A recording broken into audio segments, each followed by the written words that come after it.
નમસ્કાર, અમારી વિશેષ રજૂઆતમાં આપનું સ્વાગત છે। હું છું ઝીલ। પોતાનું ભવિષ્યવાણી જાણવાની તાલાવાલી તો સૌ કોઈની હોય છે, પરંતુ લોકોને વધુ રસ હોય છે કે બીજાનું ભવિષ્ય શું કહે છે, અને એમાં પણ જો સમગ્ર દેશના ભવિષ્યના વાત હોય કે પછી ગુજરાતમાં સરકાર બનાવવાની વાત હોય કે પછી હોય અખંડ ભારતના નિર્માણ કે રામ મંદિરની વાત, આ તમામ મુદ્દે કોઈ ભવિષ્યવાણી કરી શકે ખરું? તો તમને જણાવી દે કે એક બાબા આવી ભવિષ્યવાણી કરે છે અને યોગાનુયોગ કહો કે બીજું કોઈ કારણ કે સાચી પણ વાત છે, જોઈશું આજ વિશે અમારા વિશેષ અહેવાલમાં સચોટ સત્યવાણી।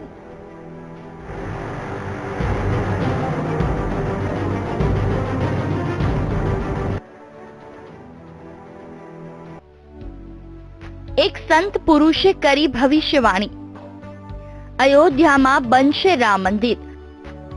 ગુજરાતમાં ભાજપાની સરકાર બહુમતીથી જીતશે। જી હા, ઉપર આપે જે પણ સાંભળ્યું તે સત્ય વાત છે। આવું કહેવું છે એક સંત પુરુષનું, જે પોતાના સત્સંગ દરમિયાન કરે છે ભવિષ્યવાણી અને તે સાચી પડતી હોવાનો કરે છે દાવો। પલસાણાના લીંગડ ગામે આવેલા અને મૂળ ઉત્તર પ્રદેશના મહંત છે દેવરાહા હંસ બાબા। તેમણે કરેલી ભવિષ્યવાણી સાચી સાબિત થઈ છે। તેમના કહેવા અનુસાર ઉત્તર પ્રદેશમાં ભાજપની સરકાર બનશે અને તે ભવિષ્યવાણી હાલમાં જ સાચી ઠરી છે। ઉપરાંત તેમણે કરેલી ભવિષ્યવાણી પર નજર કરીએ તો બાબાએ કહ્યું છે કે અયોધ્યામાં રામ મંદિર બનશે, ભવિષ્યમાં ભારત વૈશ્વિક મહાસત્તા પર આવશે। આ સિવાય તેમણે કહ્યું છે કે આવનારા સમયમાં અખંડ ભારતનું નિર્માણ થશે।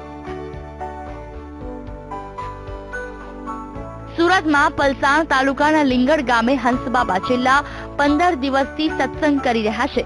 કહેવાય છે કે બાબાની ભવિષ્યવાણી સટીક છે, આથી તેમણે અત્યાર સુધીમાં કરેલી તમામ ભવિષ્યવાણી સાચી ઠરી છે। ઉપરાંત આ બાબાએ પોતાના સત્સંગ દરમિયાન કહ્યું છે કે ગુજરાતમાં પણ ભાજપની પૂર્ણ બહુમતીવાળી સરકાર બનશે।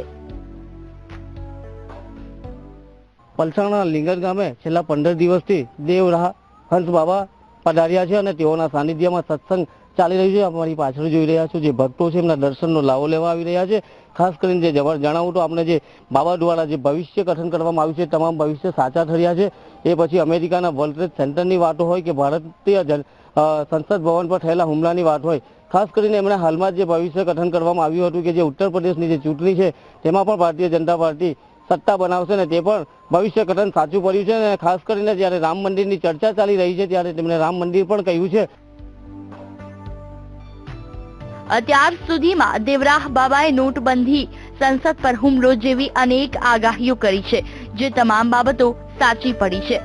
જે સમયે બાબરી ધ્વંસનો ઘટનાક્રમ બન્યો ત્યારે વીએચપીના વડા અશોક સિંઘલે બાબા સમક્ષ પોતાની ચિંતા વ્યક્ત કરી, ત્યારે બાબાએ તેમને આશ્વસ્ત કર્યા હતા કે અયોધ્યામાં રામ મંદિર બનશે જ, અને તે પણ કાયદામાં રહીને હિન્દુ મુસ્લિમ બંને એક સાથે મળીને બનાવશે, અને યુપીમાં સરકાર આવ્યા પછી થોડા જ સમયમાં રામ મંદિર બનશે તેમ જણાવ્યું હતું।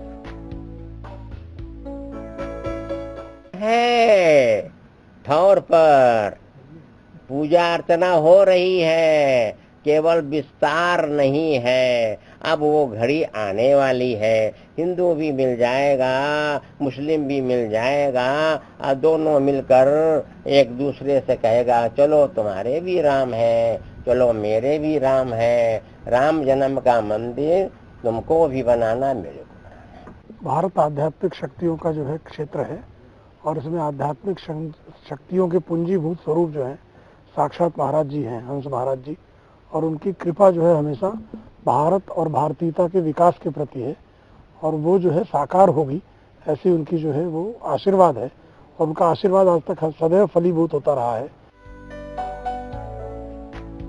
આમ તો કહેવાય છે કે દેવરાહ હંસ બાબા ક્યારેય જમીન પર પગ નથી મૂકતા, તેઓ હંમેશા માચડા પર જ રહે છે। તેઓએ ન માત્ર ભારતમાં પરંતુ વિદેશમાં પણ ઘણી ભવિષ્યવાણી કરી છે, જેને કારણે હાલ સુરતમાં લોકો બાબાના દર્શન કરવા માટે ઉમટી પડ્યા।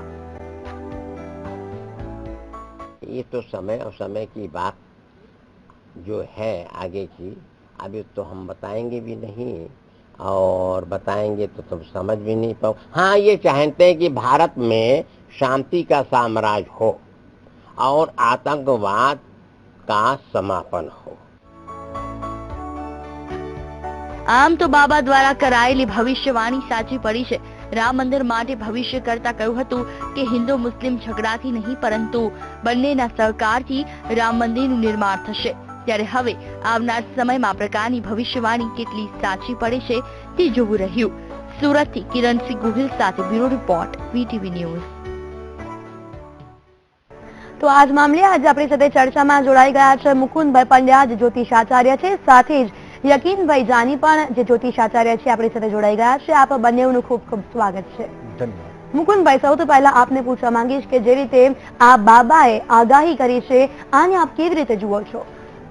જય ગણેશ. દર્શક મિત્રો, ખાસ કરીને ગણિતિક રીતે એટલે કે ગણિતની પદ્ધતિ દ્વારા પણ લોકોનું ભવિષ્ય જોવામાં આવતું હોય ને એક આધ્યાત્મિક શક્તિ માણસની અંદર કામ કરતી હોય છે અને એ શક્તિ દ્વારા પણ આપણને સત્ય અને જૂઠ આ બંને વસ્તુનું માર્ગદર્શન પ્રાપ્ત થતું હોય. જેવી રીતે ગણિતની પદ્ધતિની વાત કરીએ તો અખિલ ગુજરાત એસ્ટ્રોલોજીકલ સોસાયટી દ્વારા 2008ની સાલની અંદર પણ આ જે આગાહી છે એ આગાહી વિશે ચર્ચા કરવામાં આવેલી કે ભાઈ આ યુપીની અંદર પણ સરકાર છે એ બીજેપીની જ બનશે. એવી રીતે જે બાબાએ ભવિષ્યવાણી કરેલી છે એ ભવિષ્યવાણીની અંદર કંઈક ને કંઈક ગણિતિક શક્તિ અને પોતાની આધ્યાત્મિક શક્તિ, એ આધ્યાત્મિક શક્તિને અનુલક્ષી અને આ પોતે આગાહી કરેલી હોય અને આગાહી એકદમ સત્ય પુરવાર થશે અને આગામી ઓગસ્ટ મહિના પછી તમે એની અંદર રામ મંદિરમાં ચહલ પહલ પણ આપ જોઈ શકશો. બિલકુલ. યકીનભાઈ, આપ શું કહેશો? જે રીતે આ બાબાએ આગાહી કરી છે, ભવિષ્યવાણી કરી છે, કેટલું સત્ય છે? જો આ વાત સાચી છે કે આધ્યાત્મિક શક્તિનું બળ એટલું બધું છે અને જ્યોતિષને માત્ર માર્ગદર્શનનું શાસ્ત્ર માનવું જોઈએ, આગાહીનું શાસ્ત્ર નહીં. પણ આગાહી કરવી એટલે તર્કને સમજવો અને જ્યારે તમારા ગ્રહો નહીં, અને આ એવું નથી કે જ્યોતિષમાં આવું લખ્યું આવું થશે, તમારા કર્મ પ્રમાણે તમારા કોઈક પૂર્વ પુણ્યના આધારે પણ તમારી ગણતરીઓને સાચી કરી શકાય. અને એમાં જો સારામાં સારા આધ્યાત્મિક લોકો, આધ્યાત્મિક જગતના લોકોને એની જો તમને આશીર્વાદ મળે તો એ જે ઘટના અશુભ થવાની હોય તો શુભમાં પરિવર્તિત થઈ શકે. પણ સાચી રીતે જો પ્રેક્ટિકલી વાત કરીએ તો આવનાર સમયમાં એક તો ગુરુ જે છે અને શનિ છે, આ બંને આ ધર્મના આધીન કહે છે. જેની પણ કુંડલીમાં ગુરુ શનિ ભેગા હોય, જેટલા પણ સંત મહાપુરુષ હોય, જે લોકોને ગૂઢ વિદ્યાનું રહસ્ય, જેમ કે આવી આગાહી કરવી એટલે આવા પ્રકારનું નોલેજ લેવું, એટલે કોમ્પ્યુટર સાયન્સ પણ એક આગાહી વાળું જ સાયન્સ, કારણ કે એકદમ ડીપ છે. તો ગુરુ શનિનું કોમ્બિનેશન જ્યારે થવું એ આવા પ્રકારના વ્યક્તિઓને જન્માવે છે. અને 1991 પછી ફરીથી આ રામ મંદિરનો મુદ્દો ઉભો થયો. તમે કાલ પુરુષની કુંડલી જુઓ તો 9મું સ્થાન એને ધર્મનું સ્થાન કહેવામાં આવ્યું છે અને આ ધર્મના સ્થાનમાં ન્યાયનો કારક શનિ અત્યારે ધન રાશિમાં પરિભ્રમણ કરી રહ્યો છે. એટલા માટે જ આ મુદ્દો અત્યારે ઉભો થયો છે. આ ટેકનિકલ વાત કરીએ તો આ મુદ્દો એટલા માટે ઉભો થયો છે કે ગુરુ શનિના ઘરની અંદર અત્યારે ગુરુ છે, ગુરુના ઘરમાં શનિ છે અને ગુરુની જે દ્રષ્ટિ છે એના ઉપર અત્યારે કોમ્બિનેશન કરી રહી છે, જેના કારણે આ ગ્રહો ગતિમાન થયા છે. આવનાર 8 જૂન પછી ગુરુ એ માર્ગી થશે. અત્યારે વક્રી છે. વક્રી થવું એટલે ગુરુ એના સ્થાનમાં બળવાન થવું, એટલે ગુરુ ધાર્મિકતાનો, રિલિજિયસતાનો કારક છે અને હિન્દુવાદી વલણના લીધે ભાજપ આવનાર ઘણા સમયથી આ ઇલેક્શન જીતતું આવ્યું છે અને આ ગુરુના સ્ટ્રોંગનેસના કારણે યુપીની અંદર અનબિલિવેબલ પ્રકારના ઘણા લોકોના મોઢા બંધ કરી દેવા એવા પ્રકારની શક્તિથી જીતેલું છે. એનું માત્ર કારણ ગુરુ છે. કારણ કે જ્યારે ભાજપનું જે કોમ્બિનેશન થયું છે, ભાજપની કુંડલી છે એ મિથુન લગ્નની કુંડલીમાં એમનો યોગકારક ગુરુ છે અને એના લીધે 2014માં પણ જે ઇલેક્શન જીત્યા આટલી જ વિપરીત 272 પ્લસ લાય એના લીધે જ છે. પણ 8 જૂન પછી જે અત્યારે ભારતની અંદર આપણે સુપ્રીમ કોર્ટે કહી દીધું છે કે બંને પોતાને મ્યુચ્યુઅલ કન્સર્નથી આનો વિવાદ સુલઝાવે. મારું માનવું છે 8 જૂન સુધી અહીંયા કંઈ મ્યુચ્યુઅલ કન્સર્નમાં પોઝિટિવ એપ્રોચ ભાજપનો રહેશે, પણ સામેવાળા પક્ષનો જો આમાં એપ્રોચ પોઝિટિવ ના થયો તો 22 જૂન પછી શનિ વૃશ્ચિક રાશિમાં ભ્રમણ કરે છે. જે ગયા 2.5 વર્ષ દરમિયાન જેવા પ્રકારના ગ્રહો હતા એવા ફરીથી નિર્માણ થશે અને અહીંયા આગળ થોડુંક કડક વલણ અપનાવાશે. એ વખતે વાતાવરણ ગરમાશે અને 27 ઓક્ટોબર સુધી શનિ ત્યાં જ રહેવાનો છે. એટલે તમે જુઓ તો જૂન, જુલાઈ, ઓગસ્ટનો આ 3 મહિનાનો સમય એટલો બધો અસહ્ય રહેશે કે એમાં રામ મંદિર નિર્માણ માટેની તમામ પ્રકારની સામ, દામ, દંડ, ભેટ પ્રકારની તમામ પ્રક્રિયાઓ થશે. પણ જેનું વિજેતા કેવી રીતના કહેવાય તો ઓક્ટોબર મહિનાની અંદર 19 ઓગસ્ટ પછી રાહુ કર્ક રાશિમાં આવશે. ત્યાં સુધીના વાતાવરણમાં આવું થશે અને રામ મંદિર ત્યાં બનશે. પરંતુ આ જે 3 મહિના છે, જૂન પછી જુલાઈ, ઓગસ્ટ, સપ્ટેમ્બર અને ઓક્ટોબર, આ સમય આ રામ મંદિર માટેના મહત્વના વધી જશે. કારણ કે ત્યાં ગુરુ ધાર્મિકતામાંથી હટી જશે અને જ્યાં સુધી 8 જૂન સુધીનો સમય હું માનું છું બંને પક્ષે પોઝિટિવ એપ્રોચ કરશે તો બહુ શાંતિથી પસશે.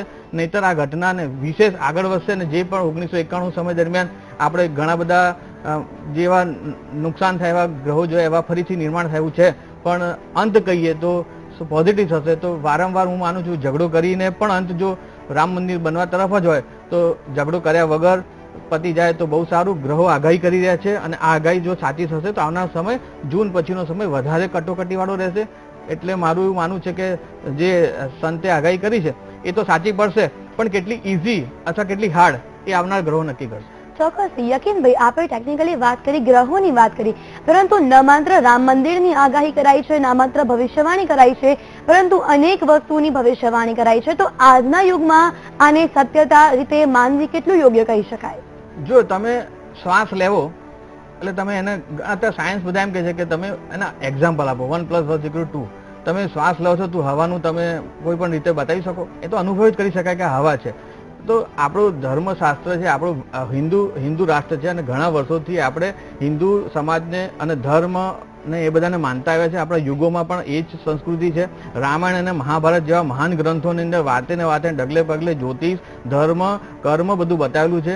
હોળિકા દહનમાં પણ આવા પ્રશ્નો જો અત્યારના વૈજ્ઞાનિક પૂછે કે ભાઈ હોળિકાના ખોળામાં પ્રહલાદ હતો, પ્રહલાદ કેમ બળી ન ગયો? ટેકનિકલી તો એવું થાય જ ને કે જ્યારે હોળિકાના એની અંદર કોઈ માણસ હોય તો દાઝી જાય, મરી જાય, પણ એ ના થયું. તો એક આવા પ્રકારની વસ્તુ છે કે જેને તમે એના સબૂતો ના આપી શકાય પણ અનુભવ કરી શકાય. આવી ઘણી આગાહીઓ, જેમ કે હમણાં થોડા સમય પહેલા જેમ કે નોટબંધી થઈ એના સમય પહેલા, અને આ ગ્રહો એના ગણિત એટલા બધા સરળ છે, એના ઉપરથી જ પ્રિડિક્શન કરી શકાય. જેમ કે સૂર્ય પિતાનો કારક છે, સત્તાનો કારક છે. સૂર્યનું આ વર્ષ છે 7, 8, 9, એટલે તમે જો 2017 નું ટોટલ જુઓ તો સૂર્યનું વર્ષ છે. અને એ સમય દરમિયાન સૂર્ય એટલે રાજા, સરકાર. એટલે 2017 તમે જુઓ, નવેમ્બર મહિના પછી સરકારની નીતિઓના કારણે આપણું અર્થતંત્ર મજબૂત થયું છે. સરકારની નીતિઓના કારણે લોકોમાં ઉત્સાહ આવ્યો છે. જ્યારે રાજા એક સક્ષમ ડિસિઝન લેતો હોય ત્યારે પ્રજાની અંદર હૂંફ આવે અને એમ થાય કે ના, આપણે સાચી દિશા તરફ જઈ રહ્યા છે. અહીંયા ફિયર અને ગ્રીડનું જે મીટર હોય છે, જેમ ડર અને લાલચના મીટરમાં લોકો ડરતા ડરતા થોડાક પોઝિટિવ થતા ગયા છે. ઘણા 7 વર્ષનો સમય જુઓ ને અત્યારનો સમય, કારણ કે સૂર્યનું વર્ષ છે, રાજાનું વર્ષ છે. અને આ રાજાનો ન્યુમરોલોજી સાયન્સ છે, એમાં પણ જેમ આધ્યાત્મિક સાયન્સ છે, જેમાં કોઈ ગણિત નથી, એક તર્ક છે, જ્યોતિષ ગણિત સાથેનું છે, ન્યુમરોલોજી પણ ગણિત સાથેનું છે. તો આ બધા સાયન્સ એક સાથે જ્યારે એમ કહી રહ્યા હોય કે આવનાર સમય સારો છે, ધર્મનો છે, આધ્યાત્મિકતાનો છે, પોઝિટિવિટીનો છે, તો હું માનું છું કે આવનાર સમય ઘણો સારો છે. 2017નું વર્ષ એ સરકારની નીતિઓના કારણે પોઝિટિવ થશે અને 2021 સુધીનો સમય દરમિયાન વચ્ચેના સમયમાં થોડાક અપ એન્ડ ડાઉન આવે, તડકા છાંયડા આવે, પણ જો લાંબી વાત કરીએ તો 2021 સુધી ભારત સુવર્ણ દેશ તરીકે, જે સોનાની ચીડિયાવાળો દેશ હતો અને જે હજી બધા આપણે વિચારતા હતા કે આપણા છોકરાઓને બધા કહેતા કે ભારત દેશ આમ હતું, સોનાની ચીડિયા, જે અસ્મિતા જતી રહી છે, આ ફરીથી યુગનું નિર્માણ 2013થી થઈ ગયું છે. અને ભારતમાં જ્યારે નરેન્દ્ર મોદી ચીફ મિનિસ્ટર હતા ગુજરાતમાં, ત્યારથી એમણે ફોકસ કર્યું છે. માત્ર નરેન્દ્ર મોદીને ભારત દેશના વડાપ્રધાન સુધી સીમિત નહીં રાખીને એ દુનિયાના કલ્યાણ માટેનું કામ કરવા માટે સક્ષમ છે. તમે એમની નવી પરિભાષા જોવા મળશે 2019 પછી. અત્યારના સમય દરમિયાન એમના ગ્રહો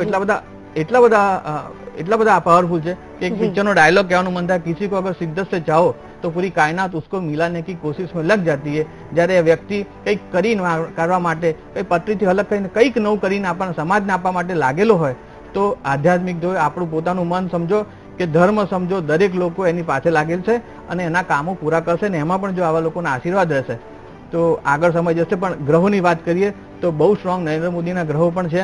અને અત્યારના સમય દરમિયાન ધાર્મિકતાનું વાતાવરણ ગુરુ અને શનિના કારણે એટલું મજબૂત છે કે રામ મંદિર જેવી મહત્વની વાતો જે હિન્દુ સંસ્કૃતિના એના માટેની પણ છે, તે એ પણ તમે સોલ્વ થશે. અને એની સાથે જે મુસ્લિમ લોકો છે એમને પણ એનો વાંધો નહીં આવે અને સમય જતા આગળ વધીને આ કામ સક્ષમ થશે. યકીનભાઈ, આપને પૂછવા માંગીએ કે જે રીતે આપે જે ડાયલોગ આપ્યો એ શું આ સંત પુરુષ પર લાગુ પડે છે?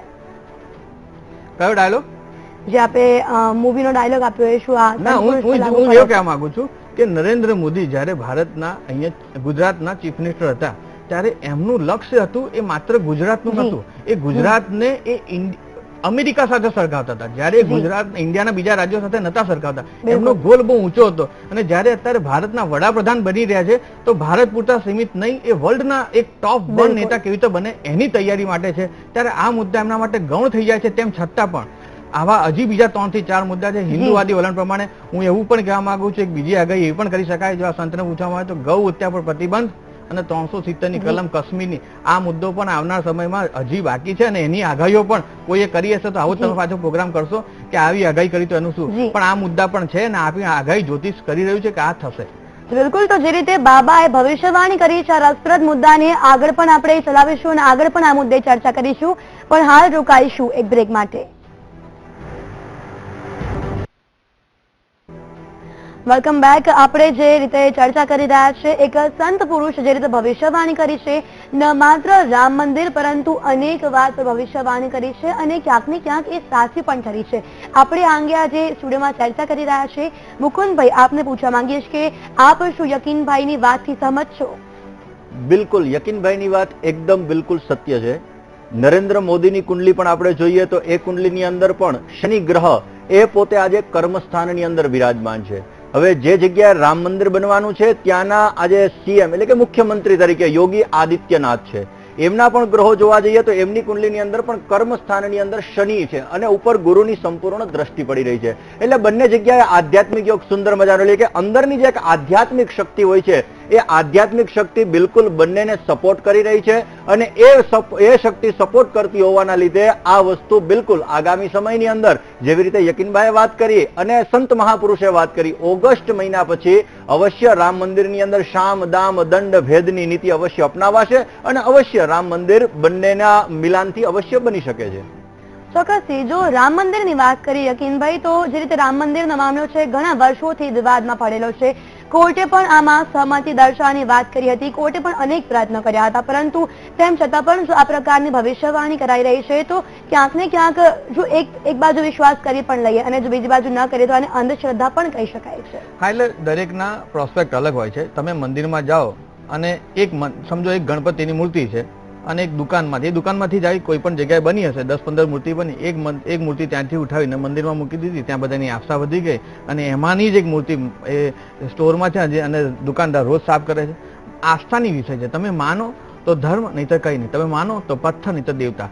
તમે તમારા માતા પિતાને જ્યારે પગે લાગો છો તો ત્યારે તમે એવી અંધશ્રદ્ધા વિચારો છો કે આ આશીર્વાદ આપે કે જા બેટા તારું સારું થશે, તો એ થઈ જાય છે. તો ત્યાં આગળ તમારે અંધશ્રદ્ધા નથી, એ ભાવ છે. ભાવ જગત એક અલગ જગત છે. તમે બિલીવ કરો, તમે કોઈ વસ્તુને માનો, એ થઈ જાય. આ બ્રેનની અંદર કોઈ પણ જગ્યાએ ડિલીટનું ઓપ્શન નથી. જ્યારે તમને અત્યારે કોઈ પણ ક્વેશ્ચન પૂછે કે ગરમ ઉકળતું પાણી પી જાઓ, તો દરેક વ્યક્તિ એમ કહેશે કે ના પીવાય, કારણ કે જીભ દાઝી જાય. આ પ્રક્રિયાને કેવી રીતે થઈ? જ્યારે તમને એક મેસેજ મળ્યો ગરમ ઉકળતું પાણી પી જાઓ, તો તમારા કાને સાંભળ્યું ને હેડ ઓફિસને મેસેજ મોકલ્યો. હેડ ઓફિસે અનુભવની ફાઇલ ચકાસી અને કીધું ના પીવાય કારણ કે દાઝી જવાય. પણ આ પહેલો અનુભવ ખોટો હોય તો ગરમ ઉકળતું પાણી ફૂંક મારીને પી શકાય. તો હવે તમારો ત્યાં આગળ બ્રેન ઓફિસમાં, મેઇન હેડ ઓફિસમાં ત્યાં ચેન્જીસ થયું કે ગરમ ઉકળતું પાણી ફૂંક મારીને પી શકાય છે. Another option. તમારું પહેલું જ બિલીવ સિસ્ટમમાં બાળક જન્મે ત્યાંથી ગોડને તમે એને કહો કે તીખો છે તો એ પેડાને તીખો જ કહેશે, કારણ કે પહેલો અનુભવ ખોટો છે. એટલે તમારી બિલીવ સિસ્ટમમાં તમારા સર્કલની આસપાસ તમે જે વસ્તુ જોઈ જ નથી એને માત્ર અંધશ્રદ્ધામાં કન્વર્ટ કરી દો, તે રોંગ છે. પણ હા, દરેક લોકોના ઓપિનિયન્સ અલગ હોય છે, પણ આ આવું છે નહીં. જે રામ મંદિરની વાત છે, આપણે એ વાત ઉપર લાવીએ તો આ 1991માં જ્યારે અડવાણીજીની રેલી થઈને એ સમય દરમિયાન રામ મંદિરનો મુદ્દો ચગ્યો. આ ઘટના પાછી અત્યારે કેમ થઈ? 27 વર્ષ પછીનો જો બેક પાછો હિસાબ કરીએ તો એ સમય દરમિયાન પાછો ગુરુ એક્ટિવ હતો, એ સમયમાં શનિ એક્ટિવ હતો અને અગ્નિતત્વના ગ્રહો હતા, જેથી કરીને એ સમય દરમિયાન મોટા પ્રકારના વિવાદો થયા. બાબરી મસ્જિદ ધ્વંસ કરી દેવામાં આવી અને એના પણ અત્યારે કોર્ટ કેસો ચાલી રહ્યા છે. આપણે અડવાણીજી ઉપર એનો પણ ચુકાદો નજીકના સમયમાં આવવાનો છે. આ ઘટના 27 વર્ષ કેમ થઈ એનું કારણ કે 27 વર્ષ સુધી શનિ એ જગ્યાએ રહેલો છે અને અત્યારે પાછો શનિ ધનરાશિમાં છે. પણ આ શનિ મેં આગળ કીધું એ પ્રમાણે જૂન મહિનાની અંદર એ પાછો વક્રી થઈને વૃશ્ચિક રાશિમાં આવે છે. જૂન મહિના સુધીનો સમયની અંદર જો આ વાટાઘાટો દ્વારા પતી જશે તો હું બહુ સારું માનું છું કે આનો અંત આવીને સમાજ આગળની દ્રષ્ટિએ વધશે. પણ જો એ સમય દરમિયાન નથી થતો તો 3 મહિના માટે 3 થી 4 મહિના માટે શનિ એ વૃશ્ચિક રાશિમાં આવે છે. એટલે પાછું જે 27 વર્ષના સમય દરમિયાન આખું પિક્ચર જોઈએ એનું જે ટેલર 15 મિનિટનું હોય કે 5 મિનિટનું હોય તો 27 વર્ષનું ટેલર 3 મહિનામાં જોવા મળશે. એવા ગ્રહો પાછો શનિ ઉભા કરશે.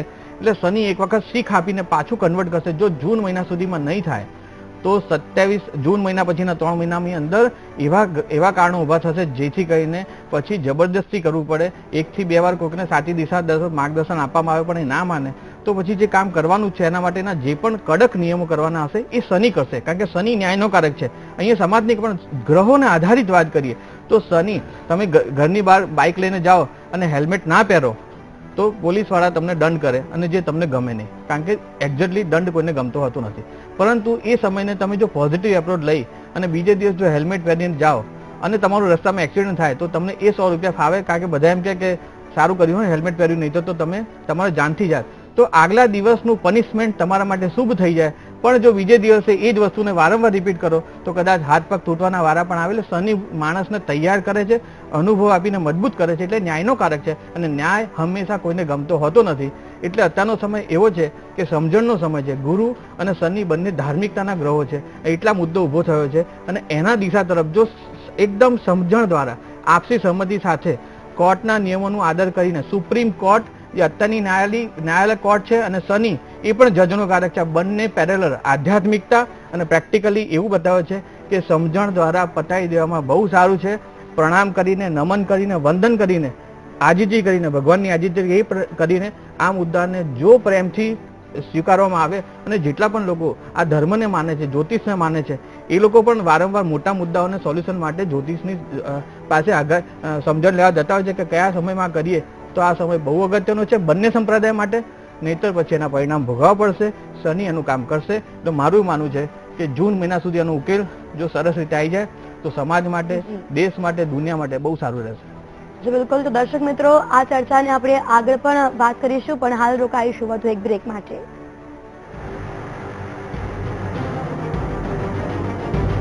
Welcome back. તો આપણે ચર્ચા કરી રહ્યા છે સચોટ સત્યવાણીને લઈને. તો મુકુંદભાઈ, આપને પૂછવા માંગીશ, જે રીતે ભાજપની જીતની ભવિષ્યવાણી કરાઈ રહી છે, પરંતુ તેની પાછળ પણ ઘણા સમીકરણો જવાબદાર છે, તો શું કહેશો? સીધો સવાલ આપને, આસ્થા, સત્યતા કે પછી અંધશ્રદ્ધા? જો ખાસ કરીને જોવા જઈએ તો ગ્રહો પોતાનું કામ કરતા હોય છે.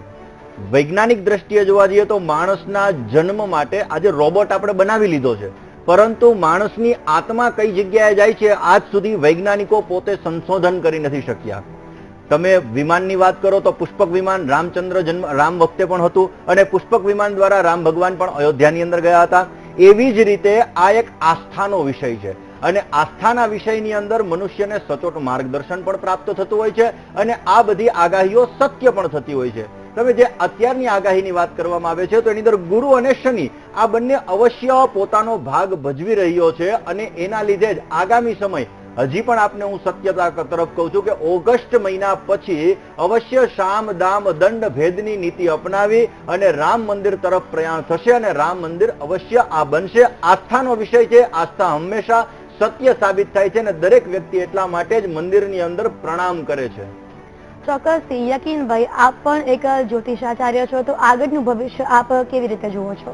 જો એક આત્મકારક ગ્રહ હોય ને એક અમાત્યકારક ગ્રહ હોય, જ્યારે તમે કોઈની સામે જાઓ એટલે એ માણસ તમારા પર એક perception લઈ લીધું હોય કે આ વ્યક્તિ આવો જ છે, કારણ કે એ એની પોતાની એક આઈડેન્ટિટી છે જે સામેવાળા વ્યક્તિને રીતના જોવે છે. એટલે ભાજપને હંમેશા હિન્દુવાદી, રામ મંદિર બનાવશે અને માત્ર હિન્દુઓના ફેવરનું છે એવું સમજી બેઠેલા ઘણા બધા તર્ક વિતર્ક ને ઘણા બધા સમાજના અને મીડિયાના ઘણા બધા લોકો એવું જ માની શકે કારણ કે આત્મકારકના અમાત્ય ગ્રહોના આધારે. પણ એવું નથી. સમય જતા ભાજપ અત્યારે એ સમગ્ર દેશ અને દુનિયામાં રિપ્રેઝન્ટ કરી રહ્યો હોય ત્યારે હિન્દુ વલણ છે ને મુસ્લિમ વલણ છે એવું નથી. આ માત્ર ને માત્ર એક સબ્જેક્ટ છે ને અનુરૂપ થશે. આવનાર સમય જે ભાજપનું ઇલેક્શનનો સમય કહીએ એ બહુ જ અગત્યનો છે, કારણ કે મિથુન લગ્નની કુંડલીની અંદર 2014ની અંદર જે ગ્રહો હતા એવા જ ગ્રહો અત્યારના વર્તમાનમાં છે અને ભાજપની મિથુન લગ્નની કુંડલીની અંદર 10મા સ્થાનનો અને 4થા સ્થાનનો માલિક સૂર્ય અને ગુરુનું પરિવર્તન.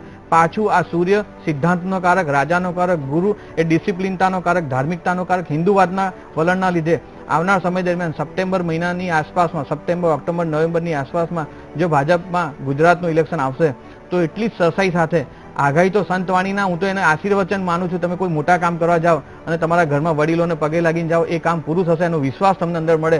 તો આવા સંતોના આશીર્વાદ સાથે એને અંધશ્રદ્ધા નહીં માનીને, એને આશીર્વાદ માનીને, એમની આગાહીઓને સત્યતા માનીને જો આગળ વધવામાં આવશે તો ભાજપ એ એના લક્ષ્ય તરફ આગળ વધશે. અને કોંગ્રેસની કુંડલી નિર્બળ હોવાના કારણે એને સફળતા નથી મળતી અને ગુરુના પોઝિટિવિટીના કારણે ભાજપ 2017માં પણ ગુજરાતમાં યુપીની અંદર જેમ ડંકો વગાડ્યો એવો વગાડશે અને આવનાર સમયમાં હિન્દુવાદી વલણમાં જે હું એક બીજી વાત કહેવા જઉં છું એમાં ગૌ હત્યા પ્રતિબંધ આ મુદ્દો પણ આવનાર સમયમાં આવશે અને આ પણ તમને આગળ જતા જોવા મળશે. બિલકુલ. મુકુંદભાઈ, આપના મતે આગામી સમય કેવો રહેશે?